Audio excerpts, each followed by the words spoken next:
آپ صلی اللہ علیہ وآلہ وسلم نے ارشاد فرمایا کہ اس جوانی کو غنیمت سمجھو قبل اس کے کہ تمہارے اوپر بڑھاپا آ جائے، نہ تم قیام کرنے کے قابل رہو، نہ تم سجدہ کرنے کے قابل رہو،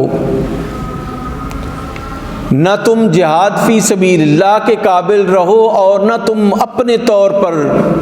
فریضہ حج ادا کرنے کے قابل رہو۔ وہ تمہارا ایک بہت ہی مضبوط اور طاقتور جسم جو ہے وہ ڈھلنا شروع ہو جائے اور تمہاری قوتیں ختم ہونا شروع ہو جائیں۔ اس سے قبل کا جو مرحلہ ہے، جو جوانی کا مرحلہ ہے، جو شباب کا مرحلہ ہے، اس مرحلے کو غنیمت جان کر اس سے استفادہ کرو۔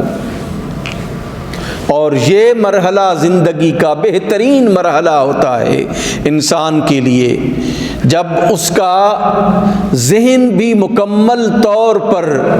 حق اور باطل کو پہچاننے کی قوت حاصل کر لیتا ہے، اور اس کا جسم جو ہے وہ حق اور باطل کے درمیان تفریق کر کے اس پر عمل کرنے کے قابل ہوتا ہے۔ یہ مرحلہ انسان کی زندگی کا بہترین مرحلہ ہوتا ہے۔ اسی وجہ سے کسی نے کہا نا کہ وہ در جوانی توبہ کردن شیوہ پیغمبری، کہ جوانی میں توبہ کرنا جو ہے وہ پیغمبروں کا شیوہ ہوتا ہے۔ جب جو ہے وہ ٹھاٹھیں مارتا ہوا جذبات اور شباب کا ایک سمندر انسان کے اندر موجزن ہوتا ہے، اس وقت جب انسان جو ہے وہ اللہ کے سامنے طویل قیام کرتا ہے، طویل سجدہ کرتا ہے، طویل رکوع کرتا ہے، طویل ساری راتیں گزارتا ہے اس حالت میں کہ کبھی رکوع کر رہا ہوتا ہے، کبھی سجدہ کر رہا ہوتا ہے، کبھی قرآن کی تلاوت کر رہا ہوتا ہے، کبھی اپنی رب کے سامنے لجاجت کے ساتھ کھڑے ہو کر نیاز مندی کے ساتھ اس کے دربار میں شرمندہ ہو کر اپنے آنسو بہاتا ہے، تو یہ وہ طریقہ کار ہے جو پیغمبروں نے اختیار کیا ہے۔ در جوانی توبہ کردن شیوہ پیغمبری، وقت پیری گرگ ظالم میں شبد پرہیزگار، کہ بڑھاپے کے وقت جو ہے وہ یہ درندہ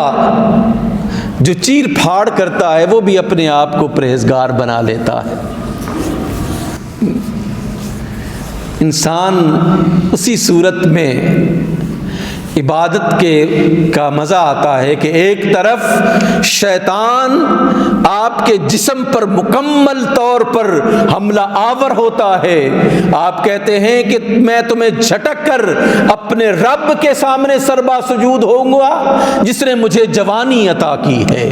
جس نے مجھے قوت عطا کی ہے، میں اس قوت کو تیرے راستے کے لیے نہیں بلکہ اپنے رب کے راستے کے لیے استعمال کروں گا، میں تجھے چھوڑ کر اپنے رب کی طرف جو ہے وہ لگوں گا۔ ابراہیم کی زندگی، جناب محمد الرسول اللہ کی زندگی، موسیٰ و عیسیٰ کی زندگی، تمام انبیاء و رسل کی زندگی ہمارے سامنے ایک بہت بڑا نمونہ اور ایک بہت بڑا نقش قدم ہے ہمارے لیے کہ ان لوگوں نے عین جوانی کے وقت، جب ہر طرف سے ظلم و ستم ان پر ڈھائے جا رہے تھے، جب ہر طرف جو ہے وہ مصائب و آلام کا ایک دریا تھا جو ان ہستیوں کی طرف امٹ آیا تھا، یہ اللہ کے لیے کھڑے رہے ان کے سامنے، تمام مشکلات کے سامنے اللہ کے لیے یہ لوگ کھڑے رہے، تمام مشکلات کا مقابلہ کیا اللہ کی ذات کو خوش کرنے کے لیے۔ عین جوانی کے عالم میں ابراہیم تنہا اپنے رب کے دشمنوں کا مقابلہ کرتے ہیں۔ جناب رسول اللہ صلی اللہ علیہ وآلہ وسلم عین جوانی کے عالم میں اللہ کے دشمنوں کے سامنے ایک ایسے شخص کے طور پر نظر آتے ہیں کہ تمام دنیا ایک طرف آپ کے مقابلے میں کھڑی نظر آتی ہے، اور رسول اللہ صلی اللہ علیہ وآلہ وسلم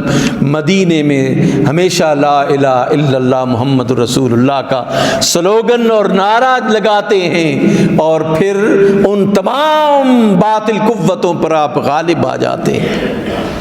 تو یہ جوانی کا عالم انسان کے لیے بہت عظیم ہوتا ہے۔